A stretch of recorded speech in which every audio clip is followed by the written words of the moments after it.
যাও যারো যে কি করে আর তোমরা কি করছো বলছো আমার জন্মের মধ্যে অভিশাপ আছে। এবার দেখে যাও অভিশাপ বলা তোমাদের মুখে বলা অভিশাপ বলা ছেলে কত মানুষের শান্তির কারণ হইতেছে এটা দেখা যাও।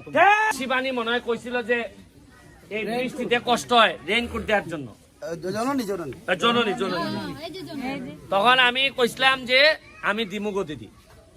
এইবার আমি ঢাকা গেছি, ভালো টাকা আমার ইনকাম হয়েছে হাইকোর্টে, টাকা খরচা কইরা নিজের টাকা খরচ কইরা কিনছি। সরকারি ভাবেও বরাদ্দ করার চেষ্টা করতেছি, আশা করি আগামী মাসে পাইয়ে যাবো।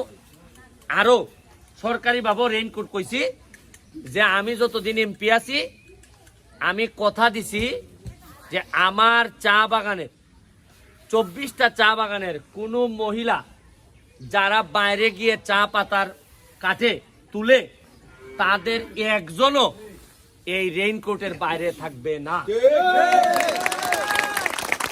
আমার এলাকার চা বাগানের আগামী 5 বছর পরে আমি এমপি থেকে চলে যাওয়ার সময় আমি দেখে যাইতে চাই আমার চা বাগানের প্রতিটা মহিলা শ্রমিক তাদের চেহারা দেখলেই বোঝা যাবে যে না কিছু যত্ন আত্মীয় হয়েছে এদের উপর। যত্ন হয় কিনা গাছের অবস্থা দেখলে বোঝা যায় না, মানুষের চেহারা দেখলে বোঝা যায় যে যত্ন হইতাছে কিনা। আমার যেভাবে আমি পাইছিলাম আমার চা বাগানের মহিলাদের 4.5 বছর পরে আমি রাইখা যাইতে চাই এদের চেহারা দেখলেই যেন বোঝা যায় যে না এই গাছেরও কিছু চর্চা হয়েছে, এই কারণে এরা মাশাআল্লাহ এখন একটু ভালো অবস্থায় আছে। তোমরা বলছিলা রেইনকোটের জন্য, আমি অলরেডি 1000 রেইনকোট নিয়ে আইছি। বৃষ্টির সময় আমার ভিডিও পাঠাইছে, পরশুদিন দেখলাম এই চা পাতা এখান থেকে দিতেছে আর জোরে বৃষ্টি হইতেছে। কেউ কেউ দেখলাম পলিথিন লাগাই হাঁটতেছে। পলিথিনে কি আর বৃষ্টি মানে? বৃষ্টিতে কি পলিথিন মানে? কিছুই তো মানে না। কিন্তু আমার কত হইলো মাত্র 6 লাখ টাকা খরচ করছি, 1000 আনছি। কত আনছি? 1000 আনছি। একটু পরে যাই মোট দেওন্দি বাগানে দিতে। 50 বছরে কি কারো এই কথা মনে হইল না যে এই বইনটা আমার, এই মাটা আমার, এইরকম বৃষ্টিতে কাজ করে এদেরকে একটা রেইনকোট দিই?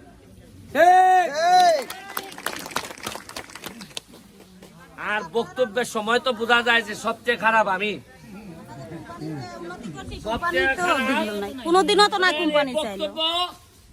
দাঁড়াইছিলাম মার্কানিয়া, আমি একটা এমপি নির্বাচন করছিলাম, আমারে বলা হয়েছে আমি নাকি জারজ। এদেরকে বলতে চাই দেখা যাও জারজে কি করে আর তোমরা কি করছো। বলছো আমার জন্মের মধ্যে অভিশাপ আছে।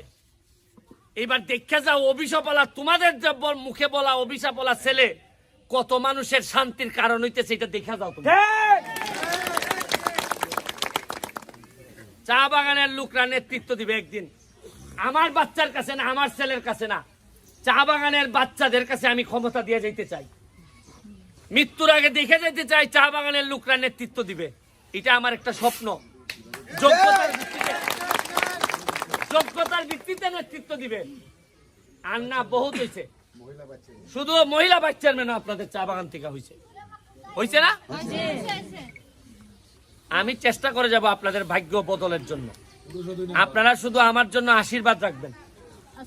আরো যারা যা ভবিষ্যতে আসতেছে, ভবিষ্যতে আমার ইচ্ছা আছে আপনাদেরকে বুটের ব্যবস্থা করা, পায়ে যে বুট, যারা আপনারা গাম বুট টাইপের, যেটা দিয়ে আপনারা এইভাবে পায়ের অবস্থা অত খারাপ, বুট আমি চেষ্টা করতেছি চায়না থেকে আনা যায় কিনা, যে সবাই জুতা দিমু, জুতা দিয়ে যেন কাজের সময় আপনারা জুতা দেয়া বিদেশের মতো কাজ হইব, কোম্পানিতে যেন কাজ করে। আরে তোমরা চিন্তা করো করে, ভালো আলাপ না হইলে বিয়াই দিও না, কইও ব্যারিস্টার সুমন আমার এমপি। ভালো আলাপ তার আর বিয়া দিতাম না, কইলে বিয়া দিলাম, হইতো না। এবার আমি তোমরা এমপি, কোনো ভয় পাইবে না। পাতলা মারামারির দিন শেষ নেই। আমার জন্য আশীর্বাদ রাখবা। আমি আমার মার কাছ থেকে যে দোয়া পাইছি, তোমরাও আমার মার মতো, তোমাদের কাছ থেকে আমি এই দোয়া নিয়ে এই পৃথিবী থেকে বিদায় নিতে চাই। এমপি হওয়া জীবনে সফলতা না, সফলতা হইলে এমপি না থাকলে পরে তোমরা যদি দৌড়াইয়া গিয়া বলো এই আমার সুমন ভাই আইছে, এটাই আমার জীবনের সবচেয়ে বড় সফলতা।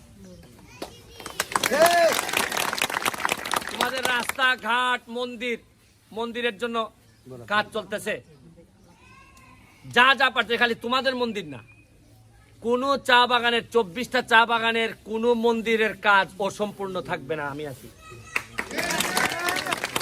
তোমাদের পড়াশোনার জন্য, আস্তে আস্তে একটা একটা করে ধরতেছি।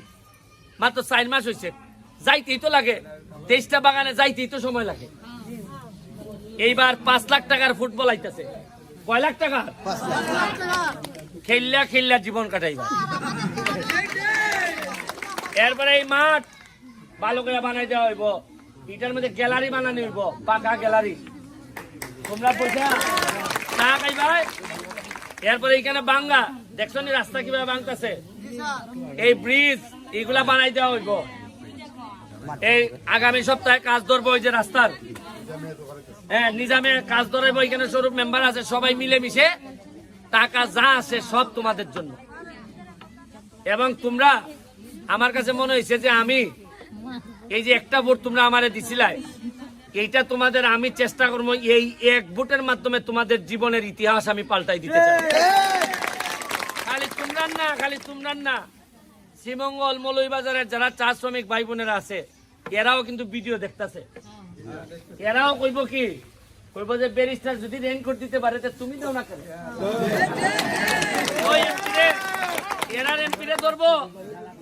এই জন্যই অনেক এমপি আছে আমারে সহ্য করতে পারে না, কয় হালায় তো সব পূজা পয়লা দিতেছে রে। আমরা আগে গোপনে গোপনে করতাম, এখন তো পারি না রে। তোমরা রেডি থাকো, যে কোনো সময় আমি খনি খাইমু, কারণ সহ্য হইতাছে না। এরার কত হইলো খালি পকেট মোটা হইব, সবাই না কিছু।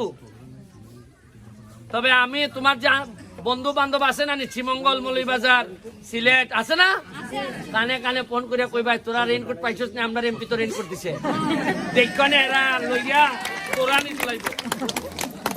এরপরে কইবাই আম গাছ পাইছস নি, কিতা করবাই ফোন দিয়া কি কইবাই, হ্যাঁ পাইছস নি, আমরা পাইছি বে, হ্যাঁ আরো দিছে। এবারে কইবা গাম বুট পাইছিস নি, বুট বুট আইতাছে, জুতা জুতা।